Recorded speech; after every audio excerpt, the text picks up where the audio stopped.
Step outside for a moment, not to check the weather, not to grab the mail. Just stand there, quietly, and look at whatever patch of yard or garden or even just a concrete ledge you call yours.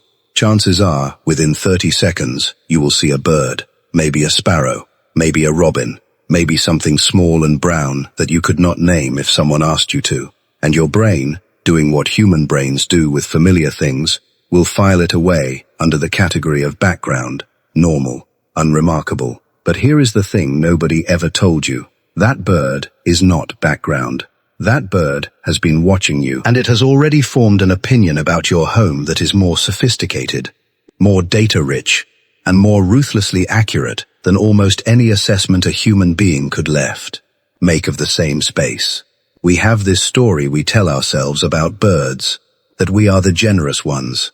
We put out the feeder, we fill it up, we feel good about ourselves, and nature shows up to say thank you. It is a warm story. It is also, in ways that took scientists decades to fully document, almost entirely wrong. The Cornell Lab of Ornithology runs something called the eBird platform. Over 1 billion individual bird observations from across North America and the United Kingdom, submitted by everyday people, analyzed by researchers looking for patterns. And when you dig into that data and ask what actually determines whether birds breed well successfully in a residential garden, one variable comes back stronger than everything else combined. Not the feeder, not the bird bath, not the nest box screwed to the fence post. Native plants. Specifically, the ratio of locally evolved plant species in a garden versus the decorative, imported ornamentals that fill almost every suburban yard in the Western world. And the reason comes down to something so simple, it almost hurts when you finally understand it. Douglas Tallamy is an entomologist at the University of Delaware who has spent his career measuring something most people never think to measure: how many species of caterpillar a given tree can support. A mature native oak in the eastern United States supports somewhere between 400 and 537 caterpillar species across a single season. That is not a typo. Over 500 species of moth and butterfly larvae, feeding, growing, living on one tree. Now take the Bradford pear, which is one of the most commonly planted ornamental trees in American suburbs. It supports fewer than 4. A burning bush, which sits in millions of front yards across the country right now, supports fewer than 2. Now hold that against what a pair of chickadees needs to raise a single clutch of chicks. Between 6,000 and 9,000 caterpillars, delivered to the nest in 16 days. You do the math. The birds are arriving at your yard. The instinct to breed is not something they can switch off. So they arrive, they attempt, and then, in a nest you never knew existed, in a shrub you bought because it looked nice in April and the label said, low maintenance. They fail, quietly, invisibly, and you never know because you never saw them trying. That is the part that should sit with you for a minute. And if that were the whole story, it would already be enough to change how most of us think about our outdoor spaces. But it is not the whole story. The bird feeder, that object sitting in probably 100 million Western gardens right now, the thing most associated with helping birds, has a shadow side that almost nothing in mainstream gardening culture ever talks about. A study published in the journal Ecology Letters in 2021 looked at house finch populations in feeder-dense areas of the northeastern United States. What they found was a statistically significant increase in the transmission of Mycoplasma gallisepticum, a bacterium that causes progressive eye disease in finches, inflammation, blindness, and eventually death. The feeders were bringing birds together from territories that would never naturally overlap, pressing them against a shared surface, and the disease moved between them with quiet efficiency.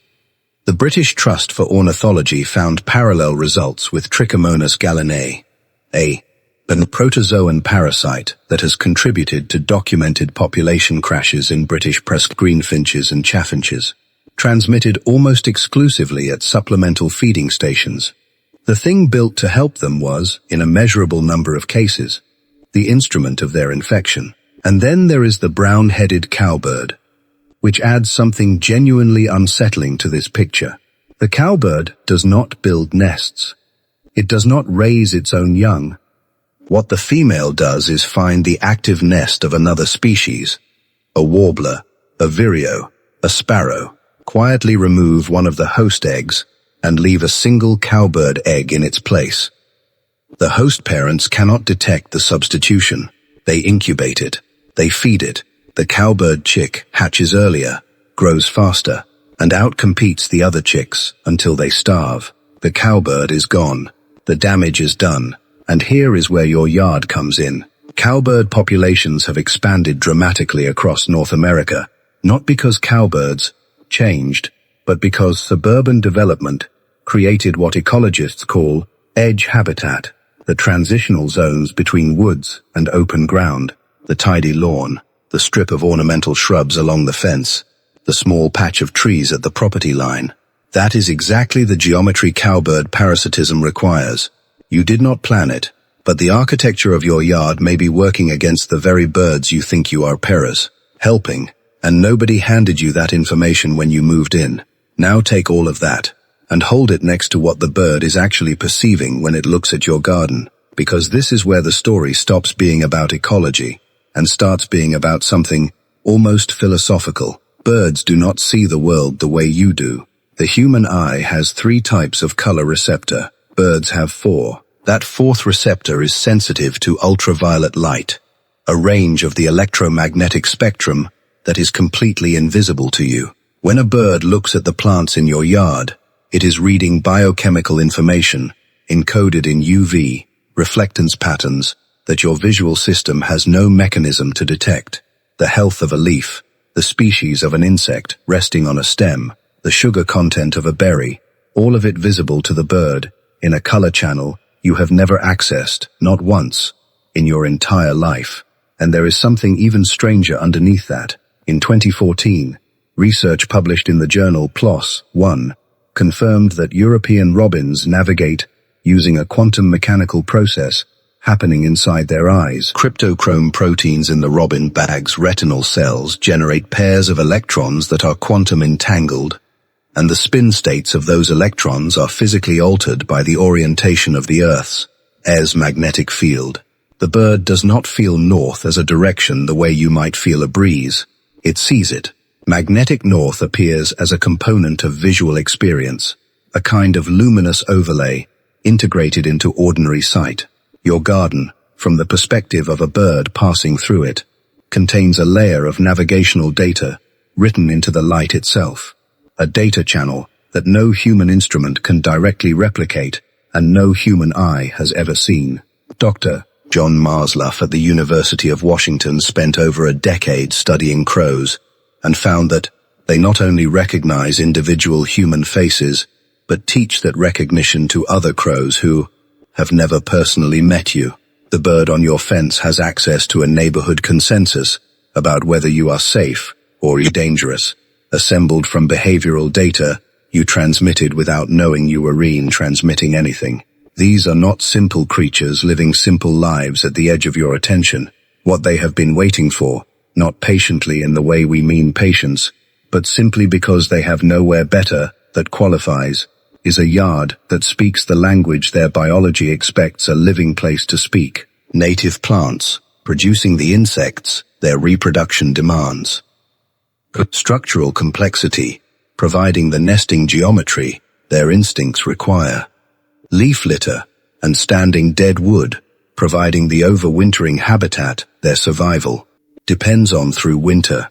The mess, the specific, deliberate, ecologically grounded mess of a yard that has been allowed to function as a system rather than a surface. The feeder was never the signal. The plants are the signal. And somewhere in your neighborhood right now, a bird is standing at the edge of your property, running every sensory system it possesses across what you have built, reading UV signatures you cannot see, cross-referencing magnetic data you cannot feel, consulting a social memory of your behavior you did not know existed, and rendering a verdict. The question is whether your yard, right now, is passing. What is the one species you keep seeing return to the boundary of your outdoor space, without ever quite committing to stay. And after everything you just learned, what do you think it was looking for that your garden has not yet learned to offer?